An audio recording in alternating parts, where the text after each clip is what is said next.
Hello YouTube, been a number of days since my last video, but we're still here. Yeah, so the pack is on the wall. Alliteration 1 of this project is partially functional.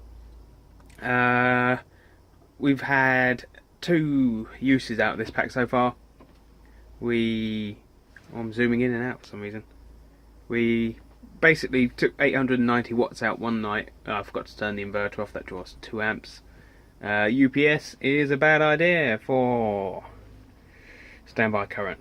And another night we had 478 watts out of it, so it's had a little bit of use. I'm just currently working on planning on something. We got a second-hand 32 amp isolator. We can double up the cores and hopefully use it as a 64 amp isolator. Going to cut this down. Enclosure's second-hand, switch is second-hand. I'll be honest, there isn't a hell of a lot of money around for me at the moment to be spending out on new materials, so as customary with most of my videos, there's going to be something that I found in a skip or in a bin, or gotta do what you gotta do, right?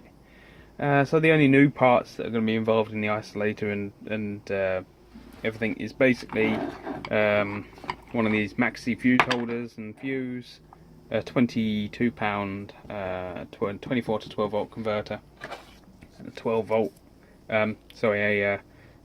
car fuse holder.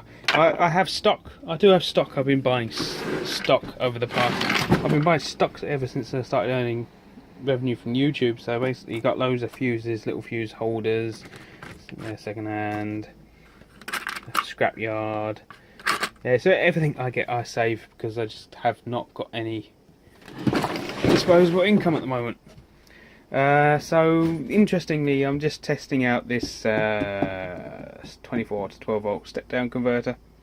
Got it plugged in on a Turnigy, and if you focus, sorry, the light above is affecting it. You can see you've got 29.36 volts going in, and it's not drawing any current.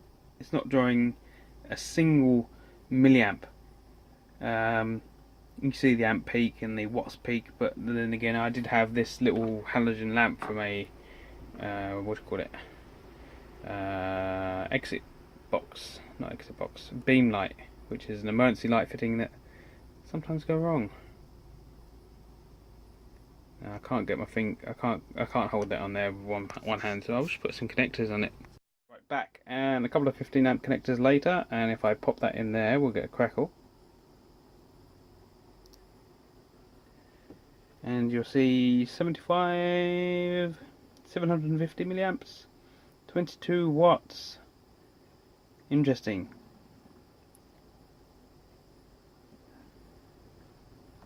Nice.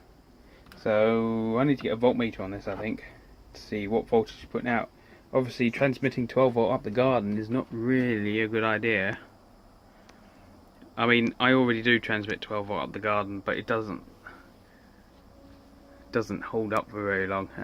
Certainly the pumps and things at the top end are very fussy and don't run.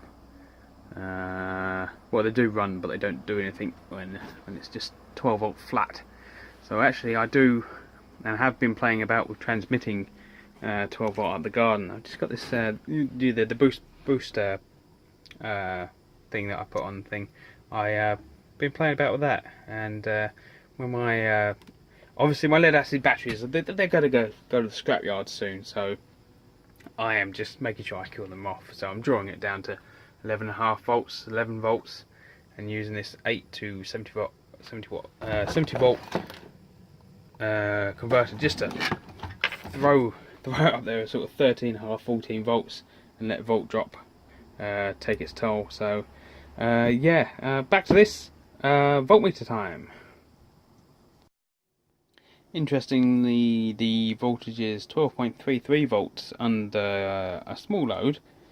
So I think what I'm going to do now is take the load off and measure the voltage.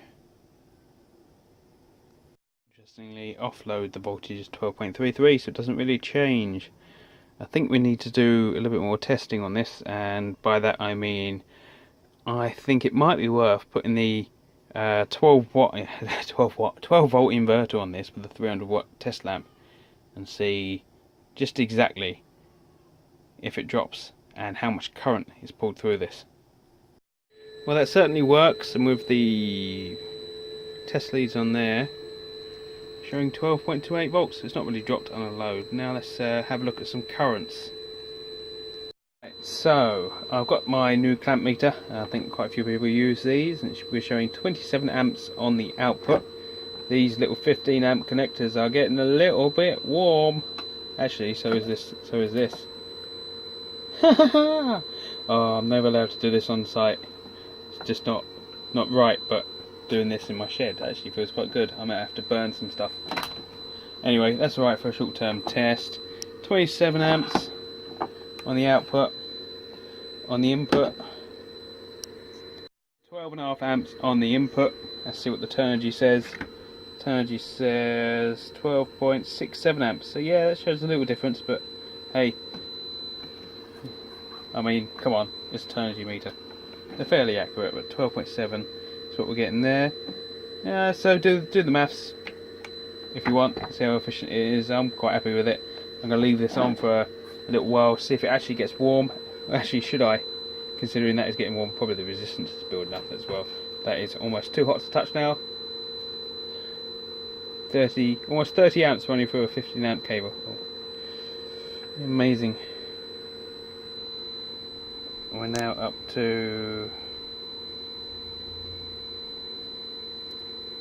35 watt hours.